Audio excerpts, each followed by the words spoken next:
Hello and welcome to the garage. I am John and right there is my mate Kieran. Hello. Now we've got a little YouTube channel called Mech'It Better, and amongst other things what we do is quite a lot of tinkering on small bikes. So for that reason, South Yorkshire Safe Roads Partnership have been in touch to see if we can make some videos for you. So over the next few weeks we're going to be putting together a host of videos covering these basic checks and minor maintenance tasks to make sure that you are safe when you get out on the roads. So we've got a couple of bikes out the front that we're going to have a little eyeball at, and we're going to see what we can do. Here we go then. These are the bikes we're going to be working on. We've got a Honda CG125 on the right and a Suzuki Dress 110 on the left.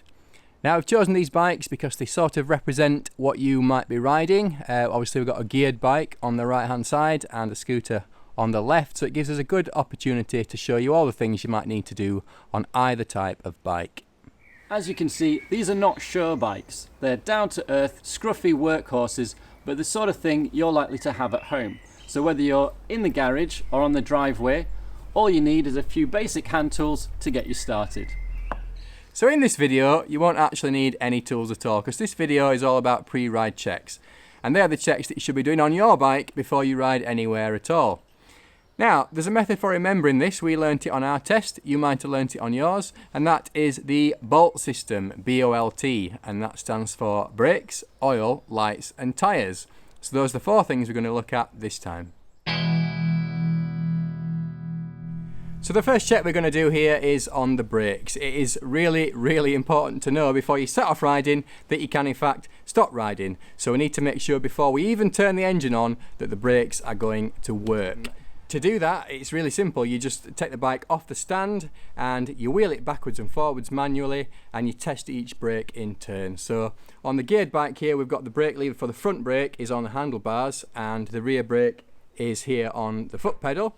And on the scooter, it's even easier because you've got a front and back brake up on the handlebars. So just push your bike up and down, and in turn, just squeeze the levers and make sure that each of them will bring the bike to a good solid stop. Another good thing to do before you set off riding is to just quickly check your brake fluid level.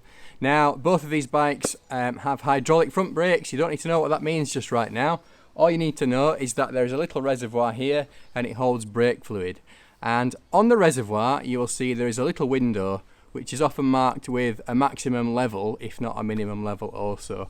So on flat ground, just stick your head down there, just have a quick look and make sure that the fluid level is at least minimum, if not somewhere nearer the maximum mark.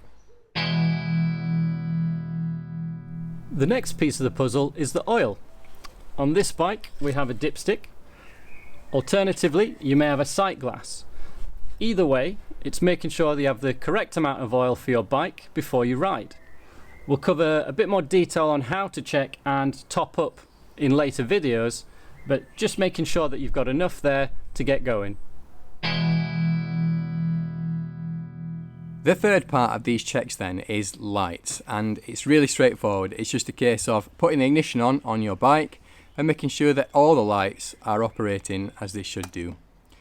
So we've got the headlight on high and low beam. We've got the side lights on this bike to make sure that they're working. We've got left and right indicators. Obviously we've got indicators at the back, we need to make sure they're working also. And then the brake light. With the brake light, it's really important to check that it actually comes on when you squeeze the lever and goes off when you release the lever. Because if it stays on when you release the lever, nobody's going to know whether you're braking or not. So just make sure as you operate the levers that it comes on and goes off. And for good measure, you may as well check the horn.